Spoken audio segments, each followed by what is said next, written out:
Bienvenue dans l'émission Saveurs divines. Cette bonne nouvelle du royaume sera prêchée dans le monde entier pour servir de témoignage à toutes les nations. Alors viendra la fin. Ce pain céleste vous est présenté par Immaculée Niraneza.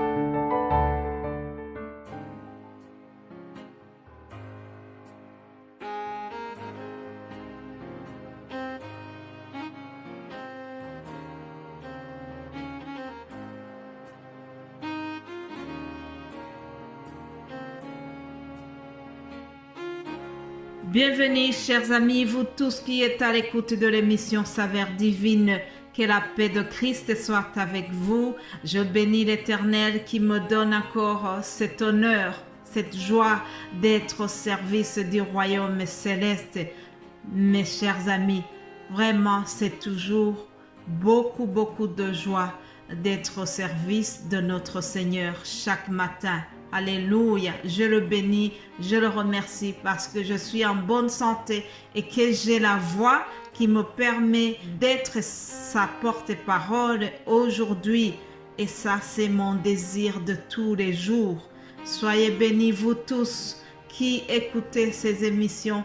Soyez bénis vous tous qui aimez la parole de Dieu et qui la partagez autour de vous. Ensemble, nous allons élargir le royaume de Dieu de cette manière-là. Alléluia. Continuons notre thème de la semaine qui dit « Dieu exauce les prières ». Alors aujourd'hui, nous allons lire dans Actes chapitre 12 à partir du verset 5. C'est l'histoire de Pierre qui est libéré de la prison suite à la prière des frères et sœurs. Alléluia. Nous devons prier pour nos frères et sœurs qui sont persécutés, chers amis. Lisons à partir du verset 5. Pierre donc était gardé dans la prison et l'Église ne cessait d'adresser pour lui des prières à Dieu.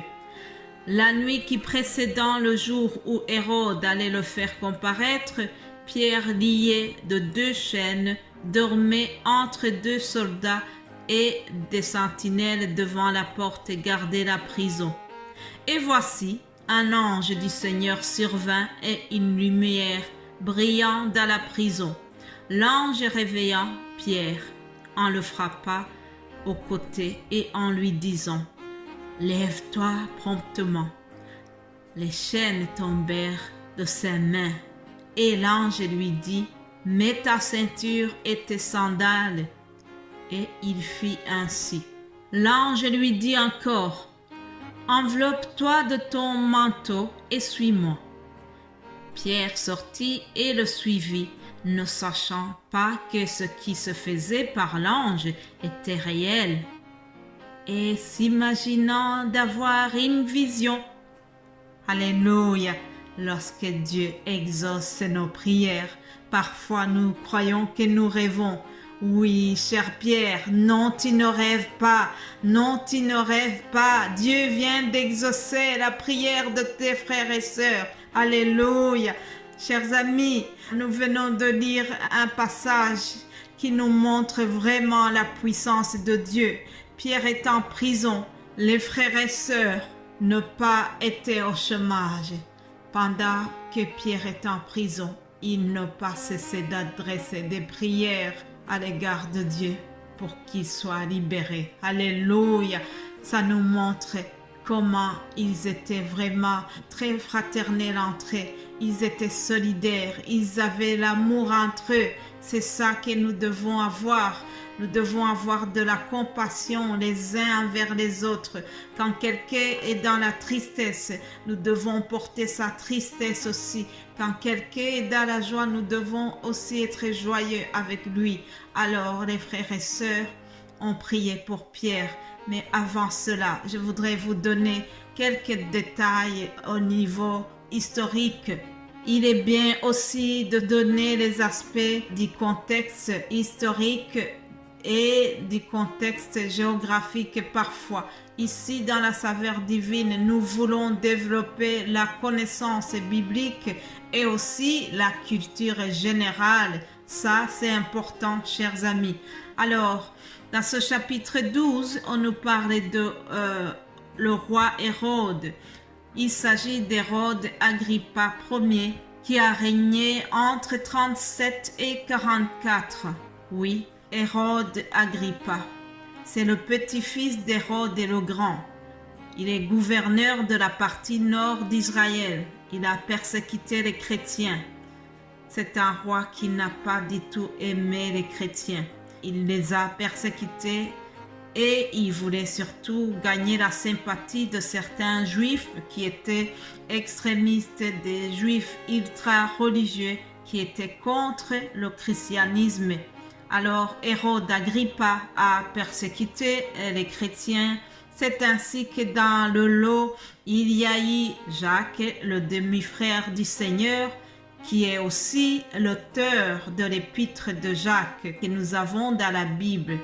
Celui-là aussi a été donc le premier martyr. Tous ces gens ont été persécutés suite à l'action de ce roi Hérode qui maltraitait les chrétiens, les membres de l'Église, comme il est marqué au premier verset. Mes bien-aimés de Dieu, ce passage, nous le lisons souvent dans le cadre de l'exaucement des prières, mais je voudrais aussi vous faire remarquer que dans ce que je viens de vous lire, il y a une manifestation de la puissance de Dieu. Alors, imaginez-vous Pierre qui est gardé en prison par 4 personnes, mais malgré cela, il dort paisiblement. Au verset 6, nous voyons que Pierre était lié de 2 chaînes et il dormait entre 2 soldats. 2 sentinelles devant la porte gardaient la prison. C'est-à-dire, malgré qu'il est lié, malgré qu'il est entouré de 2 soldats, la Bible vient de nous dire qu'il dormait. Alléluia! Voilà un sommeil que Dieu donne. Lorsque on est enfant de Dieu et qu'on respecte Dieu, on peut dormir même en étant entouré de 2 soldats, en étant emprisonné. On trouve du sommeil. Étonnant, n'est-ce pas?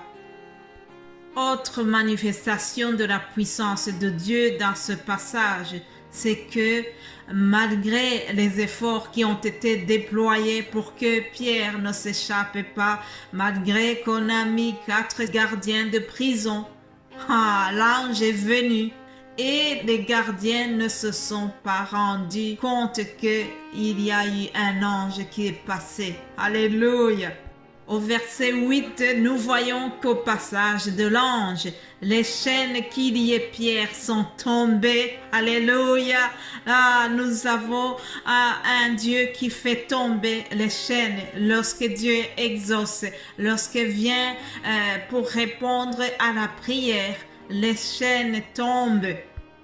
Amen. Quand Dieu exauce nos prières, les chaînes de la maladie tombent. Quand Dieu répond à nos prières, les chaînes de l'adultère tombent. Lorsque Dieu intervient, les chaînes de la stérilité se brisent. Alléluia. Et au verset 9, nous voyons que Pierre n'en croyait pas à ses yeux. Il a pensé qu'il était en train de rêver. Il pensait être dans une vision. Mais non, cher Pierre, c'est la réalité. Tu ne rêves pas. Hier, j'ai écouté un témoignage d'une dame qui avait attendu longtemps pour avoir un enfant. Et lorsque Dieu a exaucé ses prières, elle a cru qu'elle rêvait. Elle a été chez le médecin, on lui a confirmé qu'elle était enceinte. La grossesse s'est bien passée. Et puis, comme elle croyait rêver pendant longtemps, elle faisait encore des tests de grossesse à la maison. Elle se faisait des tests, les tests qu'on achète à la pharmacie. Elle continuait à prendre ces tests parce qu'elle croyait rêver. Oui, chers amis, des fois, lorsque nous sommes exaucés, après avoir attendu longtemps, après avoir beaucoup souffert, on croit rêver. Ah, c'est ce qui s'est passé aussi pour le peuple d'Israël lorsqu'ils sont sortis de l'Égypte, lorsqu'ils ont été libérés de l'esclavage. Ils croyaient qu'ils rêvaient. Dieu exauce les prières, chers amis. Je prie que Dieu exauce ta prière là où tu es.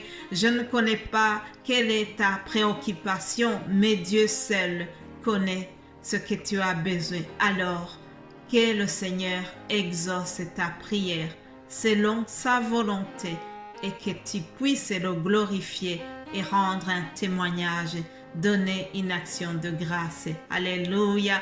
Passe une belle journée et nous allons nous retrouver par la grâce de Dieu. Amen.